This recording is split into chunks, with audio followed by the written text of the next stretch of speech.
The Storm We Made is a dual timelines historical fiction novel set in Malaya in 1930s under British rule and 1945 at the end of the Japanese occupation. It follows housewife Cecily as she is seduced by a Japanese general with hopes of an independent Malaya free from British imperial rule, and how she becomes drawn into the war as his personal spy.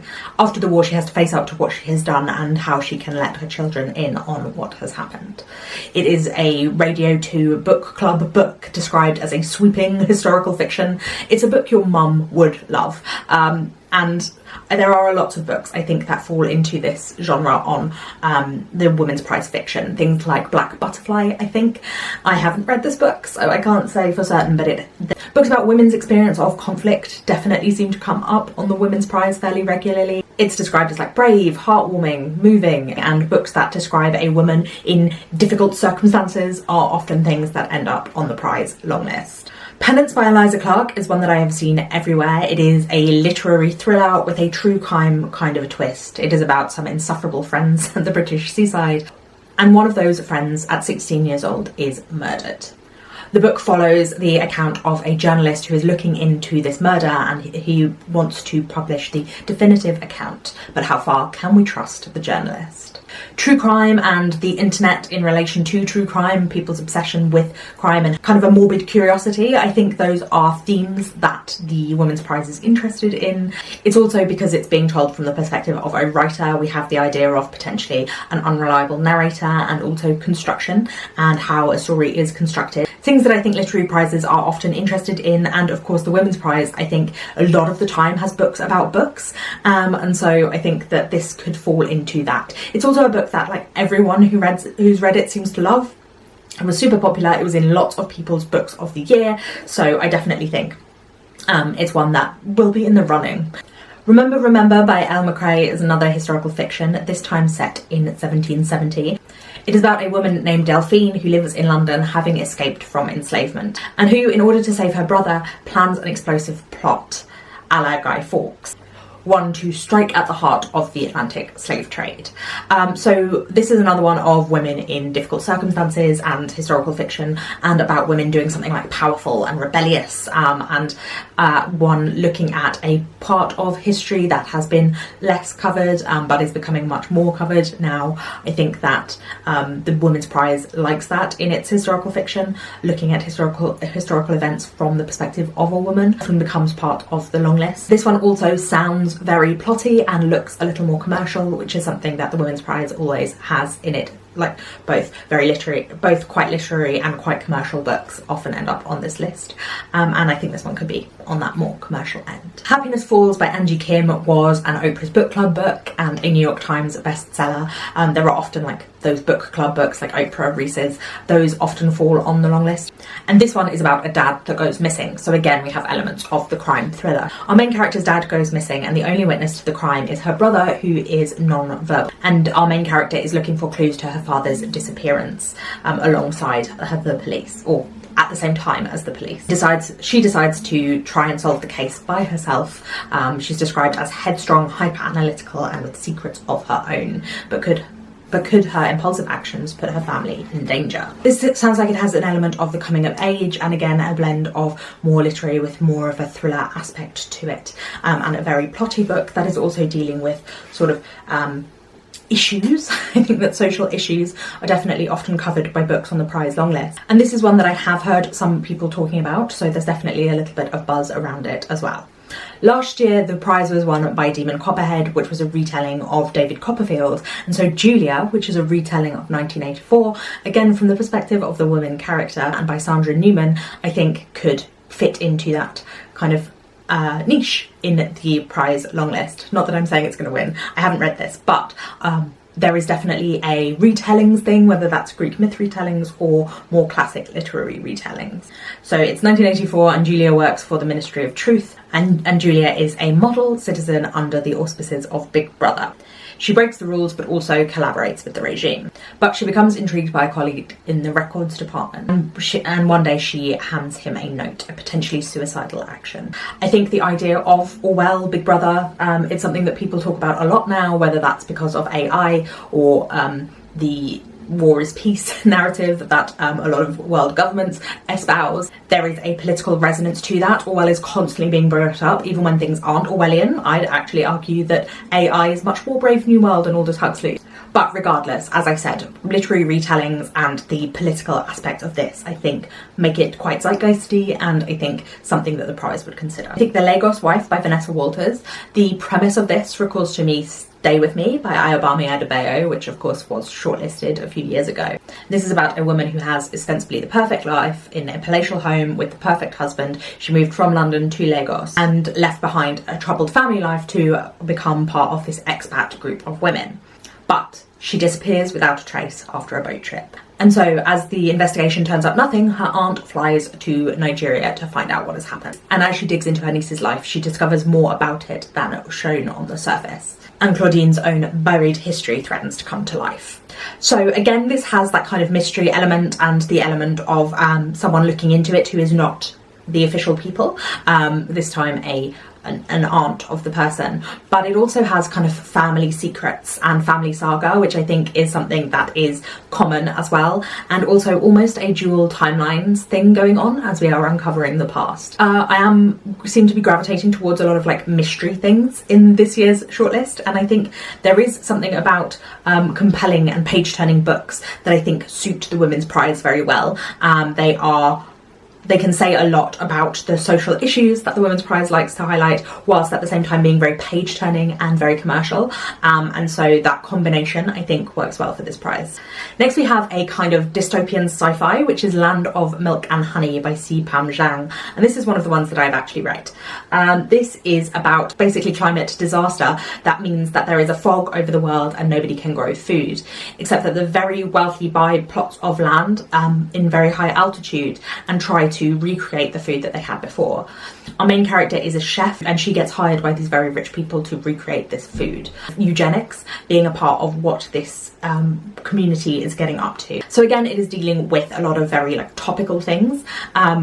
Things like climate change and eugenics and white supremacy, and kind of there's like a Davos feeling to where they are, that elites and capitalism, and also this idea of food and identity and home, and it is also written in a way that again is quite gripping. There is quite a sense of impending doom and a sense of uncovering a mystery, but it is slow moving and quite lovely in terms of the style of writing as well. Next, from Ghana, we have Night Bloom by Peace Adzo Medie. Peace Adzo Medie wrote His Only Wife, which was a Reese's Book Club pick, and so this is again in that kind of book club realm. And it's about two young girls who, when they were growing up in Ghana, were inseparable. But then as they grow up, one of the girls becomes hostile and secretive and starts to not do so well at school. Meanwhile, the other girl is accepted into an American university with hopes of becoming a doctor. Once she's in America, she discovers the insidious ways that racism places obstacles in her path. And it takes a crisis to bring these two friends together, revealing the secrets of the one who stayed in Ghana. So this, again, involves issues of class and race in Ghana and America. It is a book about female friendships, which I think is another topic that this prize likes to explore. Again, a mystery, which I think makes things more commercial. Having something propulsive like a mystery makes it more compelling for a wider audience to read. And then also at the same time is dealing with those issues of class and race and the differences between Ghana and the US. Next, we have Sunburn by Chloe Michelle Howarth, which is an Irish book that was shortlisted for the debut novel prize. And I do think Irish fiction does seem to come up on the prize list quite a lot. This one is set in the early 1990s in an Irish village, about a girl who feels out of place because the conventional path of marriage and motherhood does not appeal to her. She begins to make sense of herself when she develops an infatuation with one of her school friends that develops into an all-consuming, devastating love. And because she is fearful of the rejection of her small conservative community, she begins to live a double life where she is hiding things. As her school life comes to an end and she can choose to leave the small community, she has to choose between two places, two people, two potential futures. So here we do have a queer coming-of-age novel set in a conservative country and set in the early 90s as well, so it is historical fiction. I think there are often books written about younger characters, a kind of a coming-of-age novel for adults, involving queer women who love women relationships, lesbian relationships in books, I think is something that the Women's Prize should do more of. I don't think I've read very many queer books on the Women's Prize shortlists when I've read them, so definitely I think that is something that should be included. Another Irish book is Ordinary Human Failings by Megan Dolan, and this is another one that I've heard lots of people talk about that they really liked. Whenever I see the Women's Prize shortlist, there is a mixture of books that have been hyped and books I have never ever heard of, so this could be more on the hyped end of things. This one is also set in the early 1990s, but this time in London. After the death of a young girl on an estate, the finger of blame is pointed at a reclusive Irish family. And at their hearts sits a girl who was once destined for a glittering future. As the scandals unfold in the tabloids, she must confront her history, her past, and what has trapped her family for so long. So again, we have crime, we have the prurient obsession with crime and the way the tabloids choose a monster and make a monster out of someone, the effect that that can have on someone's life.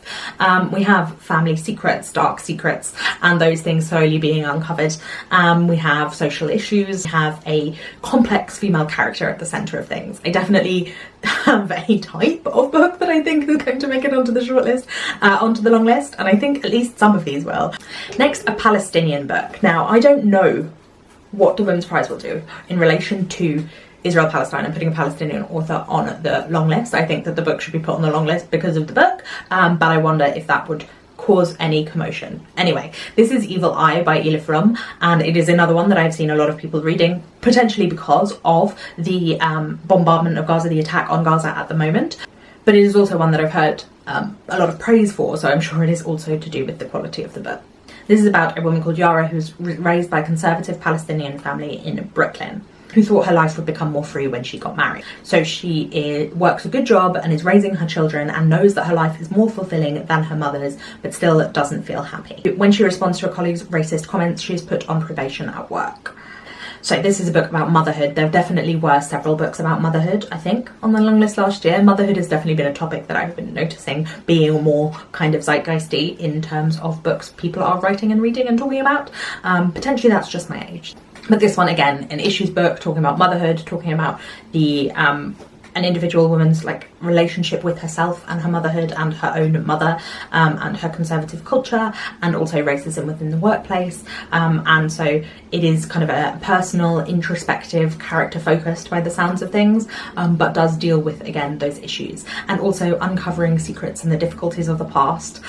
Another one that I have read is The Fraud by Zadie Smith. There are often big hitters on the shortlist, and I think The Fraud could be one of them this year. This is about a woman who is the cousin of a writer in the Victorian period, and it is set over two time periods. We have when the writer was doing very well, and then later on in time when they have fallen on hard times and he is no longer a popular writer, and she is with his new wife who is working class woman, and they both become obsessed with this trial, the trial of a fraud who is a man who is claiming to be the son of a very wealthy family but is very clearly an Essex butcher. The man who is supporting him was the valet. He is a black man from Jamaica who was enslaved. He tells his life story at one point in this novel. I didn't think this was a perfect book, but it is one that is written by a very big hitter, and Zadie Smith's tone and voice and the way she writes a sentence and the way she creates a character, all of those things were still well on display here. And also, again, ideas of class and race and gender and sexuality. It's quite a sexy book in parts. I think that we can't ignore the fact that such a big hitter has brought out a book and the chance of it being on the long list. Another big hitter book is Tom Lake by Anne Patchett, and this one also is a pandemic book. I think there are two pandemic books on this list, so we'll get to the other one later. But this is about a woman called Lara whose three daughters live with her during the lockdown, and whilst they are picking cherries, she tells the story of her youth where she was in a relationship with a famous actor. This one I think is a very slow moving novel, a very quiet novel, and one that everyone I know who's read it has enjoyed. I think Anne Patchett is a brilliant writer, as far as I've heard. I haven't actually read any of her work. Something quieter and more slow moving, something that doesn't have so much of a plot. It's needed to balance out all these other ones on my list anyway. Another big hitter is Jesmyn Ward, whose book Let Us Descend has been published. This one is a narrative about slavery that is paralleling Dante's Inferno. So again, it has elements of being a classic literature retelling, journeying from the rice fields of the Carolinas to the slave markets of New Orleans and into the fearsome heart of a Louisiana sugar plantation. About Annie, who is the daughter of a white enslaver who is then sold south and then struggles through the long march to her new place Anis, sorry, not Annie, Anis. And she opens herself to the world beyond. There is myth and history, ghosts. I know Jessamine Ward uses ghosts a lot. And so this is kind of quite a literary novel in terms of it being focused on literature, stories, mythology, tellings, and history. And I think that is another element to add. And Jessamine Ward is such a beautiful writer that I definitely could see this making. The next is The Vulnerables by Sigrid Nunez, which is the other pandemic novel that I think might make it. It is about 3 strangers who are thrown together in a pandemic apartment, a solitary writer, a Gen Z college dropout, and a spirited parrot named Eureka, and who have to learn to live and look after one another as the world outside turns to turmoil. As her marriage strains and she struggles with questions of love, autonomy, creativity, and the passing of time, an old friend makes a welcome return. But can he really offer a lifeline to the woman she used to be? So I think, again, this one's a bit more quiet, a bit more slow, a bit more introspective, but described as being hilariously funny and also intense. So I think that's kind of, it's about that moment of new motherhood. These are all of the books that I think possibly might make it onto the long list. The first time I predicted this, I got 4 out of 16, although I only gave myself 12. So the second time I got 1. So on that trajectory, I will somehow get negative numbers this year, but who knows, maybe I will have done a better job. I have no idea what books will make it onto the long list. These are books mostly that I picked because I am interested in reading them. I don't know if I'm going to read the shortlist this year, as I have done for the past 3 years. Let me know your thoughts in the comments down below. I'm going to see what it is, I think, before I make any decisions, because I have read some great books reading the shortlist, but I've also read some terrible books. The Woman's Prize and I never really properly align. Let me know your thoughts in the comments down below if there are any you think will be there that I missed out on, or any you think I'm really wrong on, any that I don't make the criteria. Also let me know that in the comments down below, because I think I'm alright, but I could be wrong. If you are new here, my name's Roisin. I put out new videos twice a week, every Tuesday and Friday, so I will see you again very soon. Please remember to give this video a thumbs up if you liked it, and to subscribe if you are new here. Thank you once again for watching. Bye!